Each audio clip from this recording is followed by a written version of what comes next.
Hello Pelican Sound, and welcome to another weekly edition of Do's and Don'ts with Mr. McDivot.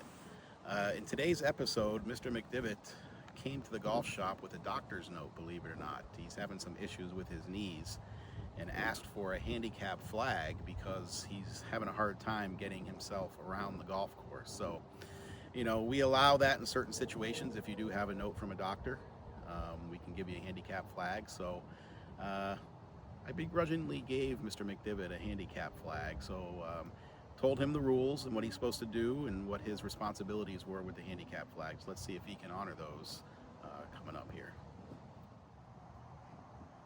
Whoa! Mr. McDivot, why are you driving in the rough? The cart path is over here. Get over there. Oh my gosh, I gotta get out of there.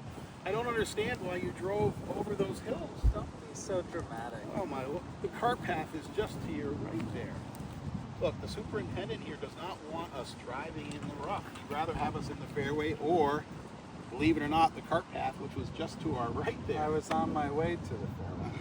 All right, well, play your shot, but don't leave your cart here. I know you have a handicap flag, but you're not supposed to leave the cart on the approach. Okay, we prefer that you put it off to the side. You'll see the blue discs that we have out there. That's for our handicap flag users to get a little closer to the green, but just to stay to the outside of those discs, okay? So we don't want you parking here on the approach. Okay. Looks like you hit a pretty good shot there, but... yeah, a little short. Yeah. Well, after you hit this shot, we're going to move the cart, okay? I'll see you up on the green.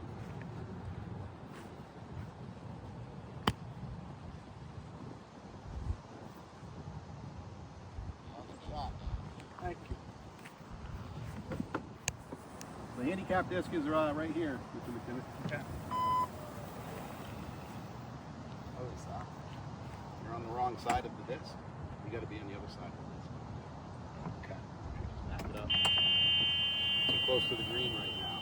Here's the handicap disc for this hole. See, the cart's telling you that you're too close to the green. Yeah, it says you're in a restricted area. You're in a restricted area, so come on over here.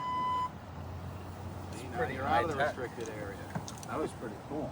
Yeah, well, if I wasn't here, would you have moved it? Of course I would.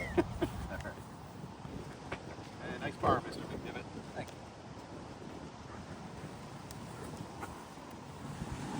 you. Okay, so to all our fellow handicap flag users, do not do what Mr. McDivot just did there. First of all, this relates to everybody. You don't drive in the rough. You can go in the rough if that's where your ball is, and then hit the shot and then go out to the fairway or to the cart path, but don't traverse the rough. The length of the hole, like you did. It was a little roller coaster there. Yeah, I thought my hat was going to fall off. It had me a little nervous there. So, stay on the cart path or in the fairway. We appreciate that. But, even though you have the handicap flag, we don't want you parking the carts on the approach to the green. A lot of people like to putt from the approach. And if we have carts parked there, over time, it just wears down the turf. The superintendent doesn't appreciate that either. Makes the lies tighter. Yep, makes the lies a little tighter. So always go to the sides. You'll see the discs, the blue discs that are out there on each hole, around each green, and that's an indication of where we want the handicap users, the handicap flag users, to park the cart, to the outside of those blue discs. And we try to put the blue discs 20 to 30 feet from the edge of the green to help you out. So follow those handicap flag rules and everything will be okay, and hopefully your knee will start getting a little bit better there and you won't have to use the handicap flag. I hope so. All right. Thanks, everyone. We'll see you next week. Thank you.